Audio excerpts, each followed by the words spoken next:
night, Marcy, and happy independence to you. Like, as you will see, I'm keeping my pledge and wearing my one of my independence pins. This one says Community Independence Celebrations. You're So wearing I your mean, pin. I can't see the pin.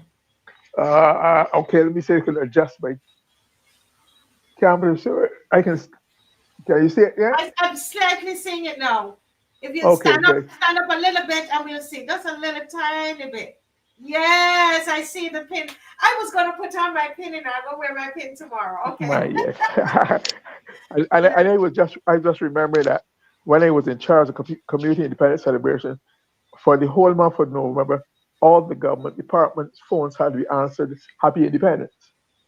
And they Mm, got some of the person. So it was a real but now those things have passed, but I thought that was the spirit in it, fully engaged, as basic yes. as that. So but Happy Independence and I quite enjoyed those pieces you put on Alfred Pragner.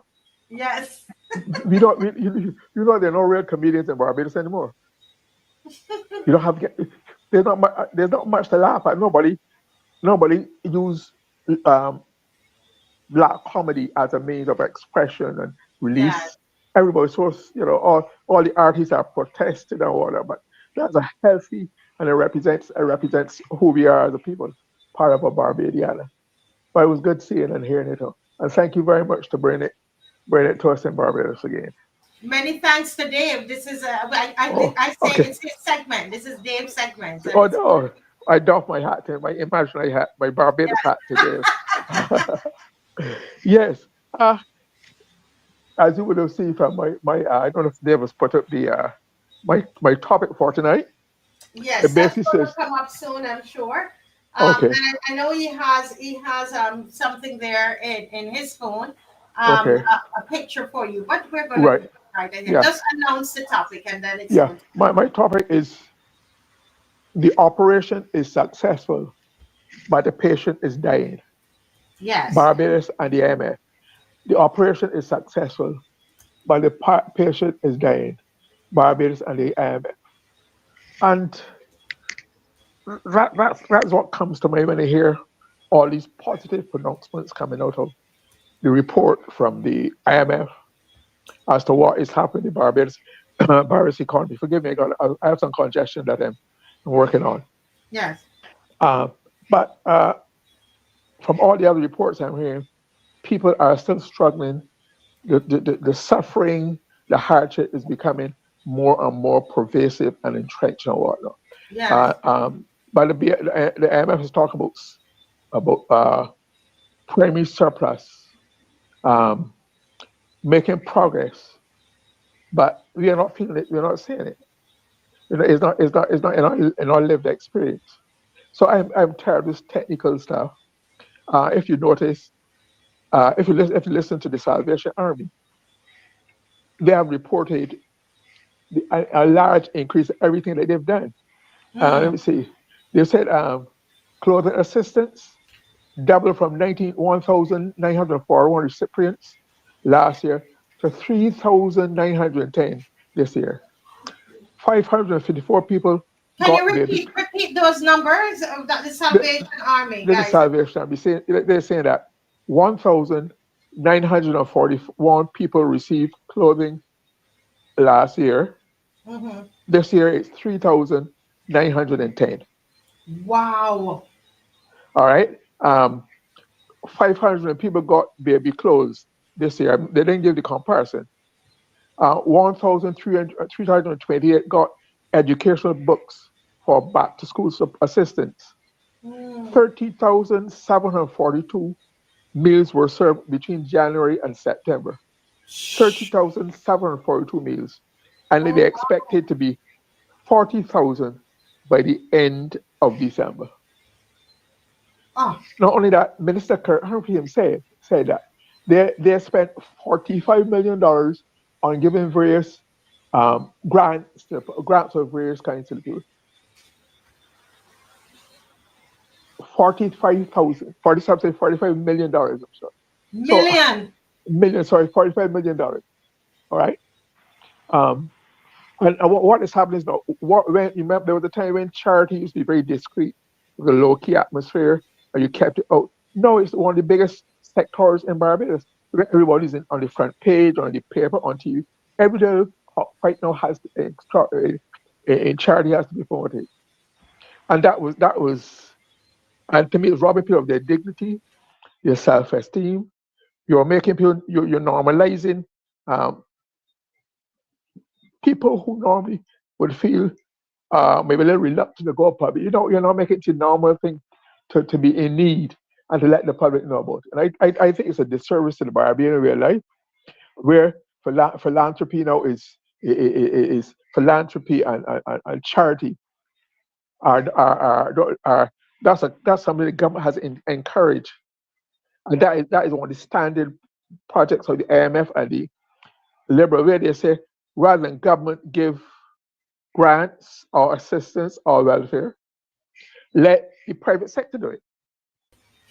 You pass it on to the private sector. So you and the private sector will get there. They will get the charity will get their income tax deductions and whatnot done. But at the same time, when they're trying to discourage welfare for people, there's something known as corporate welfare. Corporate welfare are the grants and concessions and the special rights and methods given to the private sector by government. So it's already when government gives the private sector, but they're frowned and stamp it out in the public sector because it's not encouraging people to depend on government, but they're encouraging the private sector to depend on government for. So our whole system has been changed. And why I am not impressed by what the IMF has said, has done, and is doing. Um, and I'm waiting for that picture to come up so I can Yes, put that it picture, into. it's gonna come up now. Okay. Yes, thank you. Yeah. Apart Barbados joined the IMF in 1971. We became an independent. Oh, here it is. Let me go write it. Right. If you could, if you look at that picture, take a close look at that picture, Marcy. Mm-hmm. I see 2025 target reform Yes. of the state sector, enterprise set for completion next year, possible job losses, Minister of Strawn said. Well, it's not Wow. even that. No, that look at Mr. Strawn's um look at Mr. Strawn's body language, Yes. Oh wow. right? While Oh while he's wow. while No, no, he's no. while Pause, he's pause right there. No, no. This is deep, folks. Did you hear what Teacher Murray is saying? We're gonna call him Teacher Murray. What? Look at what he's saying. Look at the body language of Mr. Strong. Look I at it. submit Oh, it, stop. it I win square for Sterling, Ronald Roach. Don't write right now. Just look. We in school. We're learning something. Look at his posture. A look at his picture is head. worth a thousand words. Go ahead, Mr. Look Murray. at right. That's exactly. His head is bowed. Look at his head and neck. He's not looking Mr. Um, Mr. Parks, I think is his name, in the eye. In other words, as Bezos said, their eyes don't make four. Right? He's shaking his hand, his head is bowed, and it looks very servile and downcast, as though you are. You this is a man who's the head of the IMF team in Barbados. There would have been negotiations. One would have thought that there would have been negotiations as equals. By his whole body language, where the man is right, and the man is looking down. I mean, he's not meeting the man's eye. He's looking down and bowed. To me, it looks very servile. It looks very submissive, as though he's inferior to the man. There's no pride in that. And if you look at the right hand side of the picture behind Mister Park's back at the bottom, there's a crest of Barbados, the heraldic emblem of Barbados with a coat of arms. And you know what it says at the bottom? Pride Pride and and industry. industry. Pride and industry. There's no Yes. pride. There's no industry in that picture. And it's not something that I am proud of. And I know Minister Strawn, and they say that not only as a Barbadian, but particularly as a Congomerian. That is not the spirit that goes with up and on about Congomerian. That is not the spirit. And to see a Congomerian doing that, representing Barbados, representing all our sovereignty, all our independence at the time of independence. it is sad. You know where that ceremony took place? In the cabinet room of Barbados, where since 1956, in government headquarters on Bay Street, which the government is planning to, if they get it, is planning to sell for tourism development, horrors. But this is taking place in that room. I sat in that room for 9 years, and in that room, all most of the major decisions in Barbados are taken. Where we exercise our sovereignty or independence or well-being as a country in that room, and to see Mr. Straw in that posture, hell bent, almost bowing to the man as though he's submitting himself to the man, as though Barbados has submitted itself to IMF. It really is quite distressing and disconcerting, and it is not a sense of pride that you will get from that picture at a time when we are celebrating our independence, and it makes a mockery of independence. What it accentuates is that Barbados is now a virtual client state or almost a colony of the United States. We no longer control our economic destiny. Admittedly, we put ourselves in their hands. So they are doing what they are known to do. But the point is, at one time, the same way countries are supposed to be very, so in some way that countries are supposed to be to guard their territory, their physical territory jealously. That is why it's so important to have government's first primary um, obligation to countries to give it security, physical security, geographical security. At one time, it was accepted that your real sovereignty, that nobody could tell your taxes to raise, how to do your taxes, that those were part of your sovereignty and your self-esteem and what you're doing for the benefit of the country. That has been lost. That has been lost now to Barbados. Now we follow the dictates. Admittedly, I said we went to the IMF for this. They did not invade Barbados, but the government of Barbados went in 2018 and submitted ourselves to the IMF. Admittedly, Barbados had been to the IMF before. Like I said, we were independent in 1966. We joined the IMF in December 1971, and I think our first engagement with the IMF was in 1977. I think 1977, when Prime Minister Tom Adams went alone and gave a loan for the IMF. Let me tell you, I have some details. Let me find it. Yeah, um, um, that is 1977, right? Um, and then we went in 1982, 83, 82, 83, and then in 1992. But they were all short-term loans paid back, and there were no punishing impositions on Barbados, Right. taxation, cutbacks, austerity. The IMF talks about whenever you hear the IMF talk about reforms, uh, efficiencies, look for cutbacks, look for government cutting expenditure to suit their thing. So at the current country suffered. One of the things that Barbados has suffered for in this engagement with the IMF is that is that um, is that the government has never mentioned austerity, has never prepared the country for austerity. They made it seem as though we were buddy buddy with the IMF and everything. We are just a little thing or there, here and or there. Austerity really means hardship.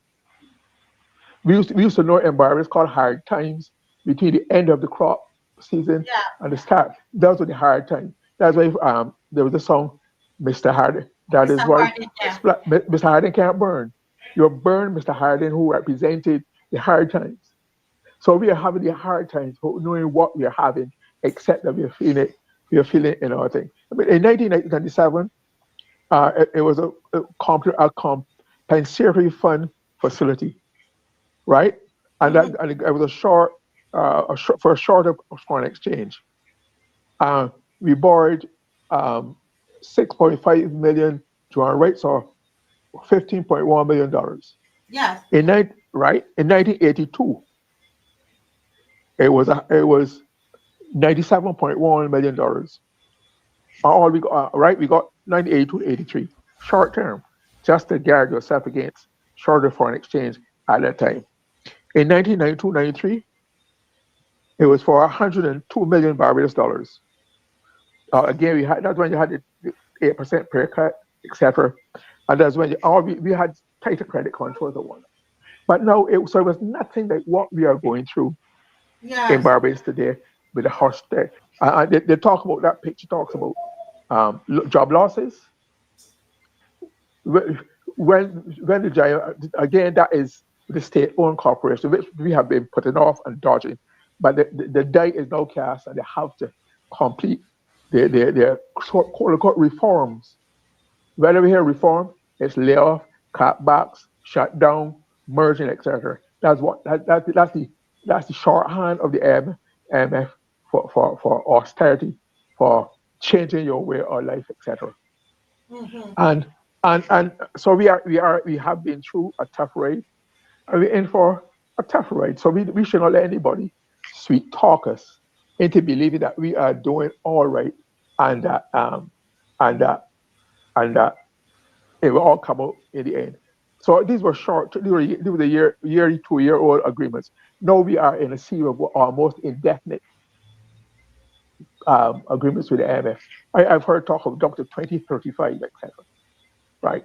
So if you think American sport, let me give you the example of Jamaica. Jamaica joined the IMF in 1962 when Jamaica became independent in 1962, joined the IMF in 1963, and from 1963 there have been a series of loans for the IMF. There was a time, as you will probably know, Marcia, when the Jamaican dollar was worth more than the US dollar, Yes, it's true. right?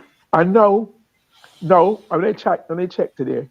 One US, it takes 159.83 Jamaican dollars to $1. 159.83 US Jamaican dollars to cover the cost of a US dollar. And can you tell me? And they've been going on. I think they divided around 1970, 1980. And so they have been in the IMF hands for 30, 40 years almost now. Various programs succeed, we pass, we write the next one. And that is what Jamaica has after nearly 40 years or more, Correct. right? So I am not falling for the sweet talk for the IMF or the government sweet talk that we are just going through a little thing here, we're trying to think, and then it'll be all right. And the signs the signs are not there, definitely. And you see, we have the Jamaican last Minister of Finance, Dr. Clark, was his name? Dr. Clark. He has just been appointed Deputy Managing Director of the IMF. Yes, I All saw right. that. Yeah. To me, that is a because they've been passing the succeeding programs. You write the next one, succeed program, you write next one. Um, yeah. So on the books, things are looking better, but is it being reflected in the improvement in the lives of the people of Jamaica? And I feel that because he's done such an excellent job of carrying out the IMF dictates in Jamaica, this is a reward for him. Because for him to go be deputy managing director of the IMF is a tall target. And maybe he can begin to symbolize for the developing world that suffers at the hands of the IMF. No developing country has gone through or goes through these similar programs. I think England has been, it was in the IMF for one time, but not these kind of programs. They're different programs for the developed countries where you rip the guts out of the society, politically, economically, industrially, socially, culturally, and that is what we are. That's what Jamaica's going. That is what we are now. So we should not fool ourselves that we are going to be any better off than Jamaica because or the man who shepherded this program for us was Dr. Kevin Greenwich, the the now government central bank. He came to Barbados from the IMF, paid for by the Caribbean Development Bank, to be the consultant to the government to devise an IMF program. He has been a long-standing employee of the IMF. So he came to Barbados and wrote a program. Obviously, he would know what it would be for the IMF to approve. So when they celebrated, they had one of the fastest approvals ever. It was not that anything maybe doing something special at Barbados. was saying. They wrote the exam. They almost saw the exam papers and copied the exam papers. They knew what to give. And in the same way, and I'm sure in my bones it tells me in the same way that Mr. Dr. Clark was rewarded by the job as deputy director of the MF.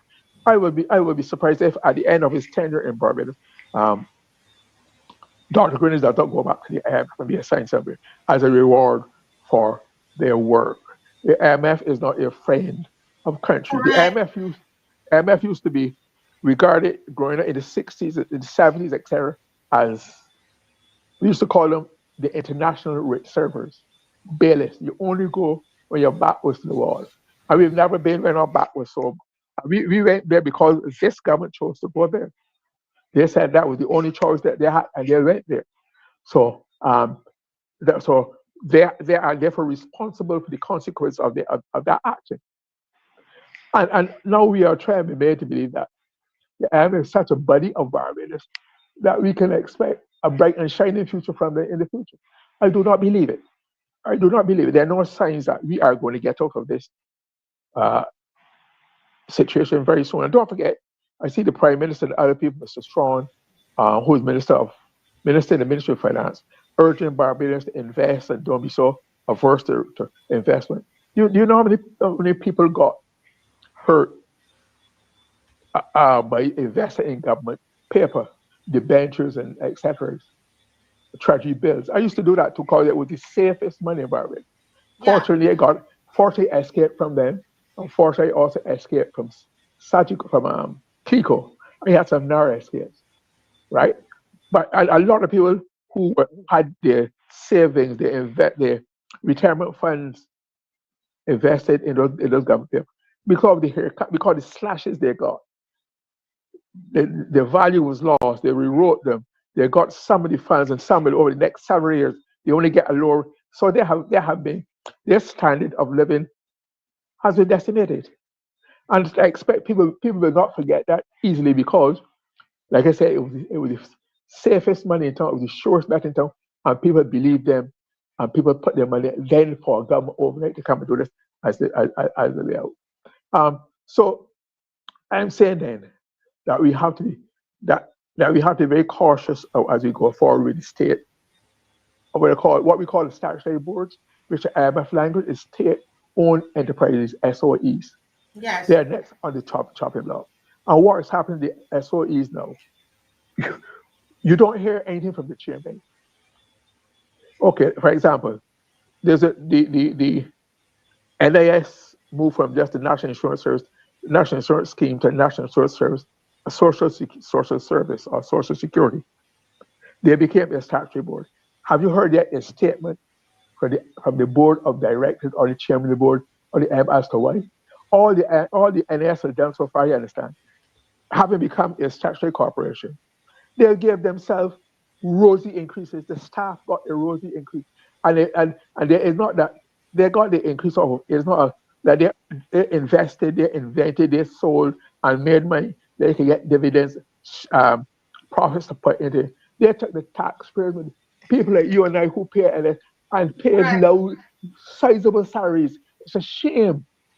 And for that to happen, no announcement, it just happened. So, and that is one of the fault with the state operating and state-owned enterprises, the statutory corporation. Nobody hears from them as to what is happening, Correct. right? No See, accountability.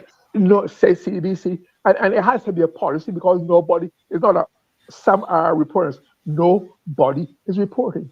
Even Correct. with the venture with the new sugar cane, new sugar crop venture with Dr. Trevor Brown and Dr. Glyne Maskell. What is the verdict? What is the outcome? Nobody is accountable. Nobody tells you anything, and it cannot be by actor. All of them are operating in the same. So there are probably 50 or 60 something state-owned enterprises, but we don't know the state. The vast majority of them have not presented up-to-date financial statement for years. Yes. So that is coming. So we don't know if there are any bad shit, the worship, what we lose, what we gain, and we're just kept in the darkness until they negotiate in private.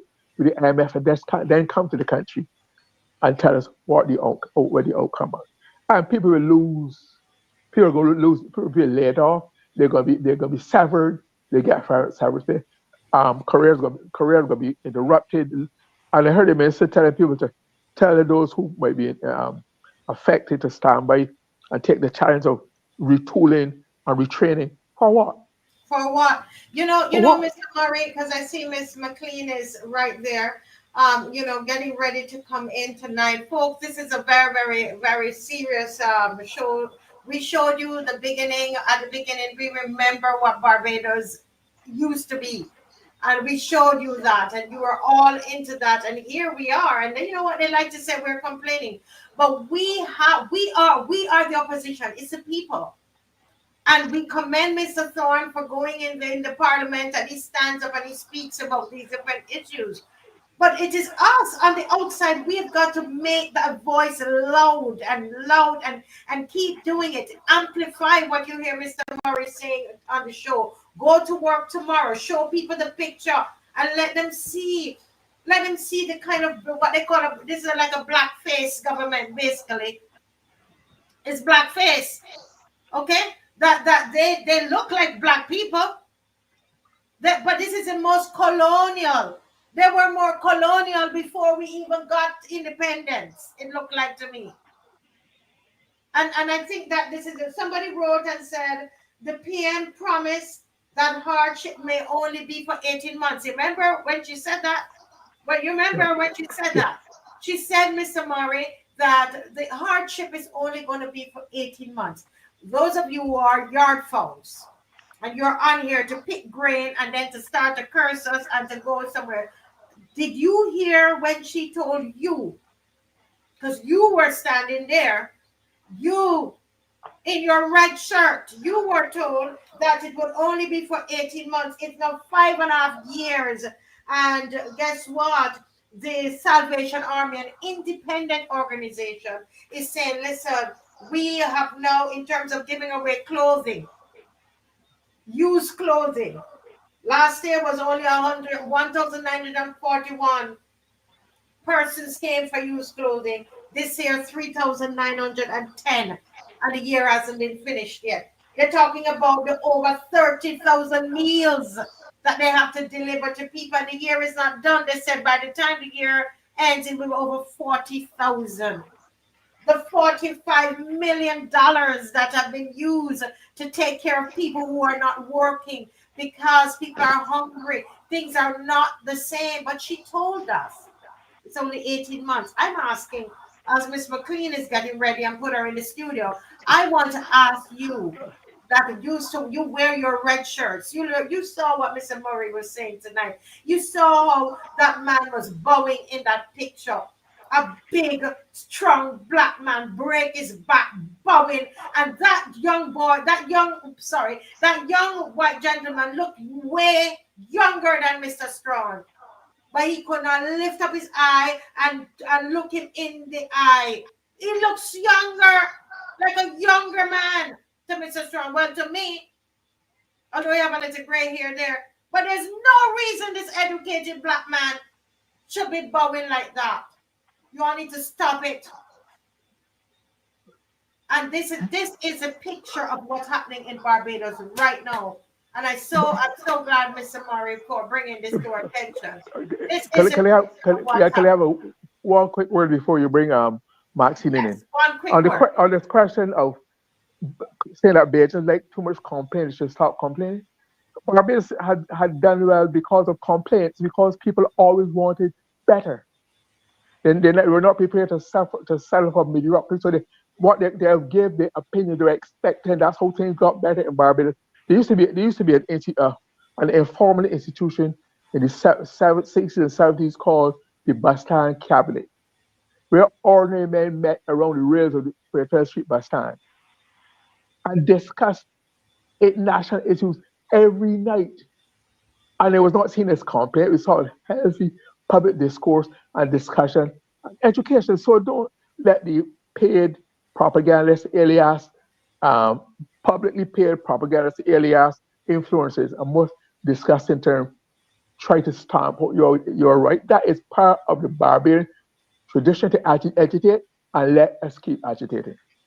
Sorry about Correct. that, Maxine. Didn't Correct. mean to. No man, no man. Mr. Murray, I knew something was going great to happen tonight. Thank you so very much, guys. I want you to like. Remember, I told you why you're to like, because people have said to me up to this week, today Sunday, well, last week, calling me and said I can't find the show.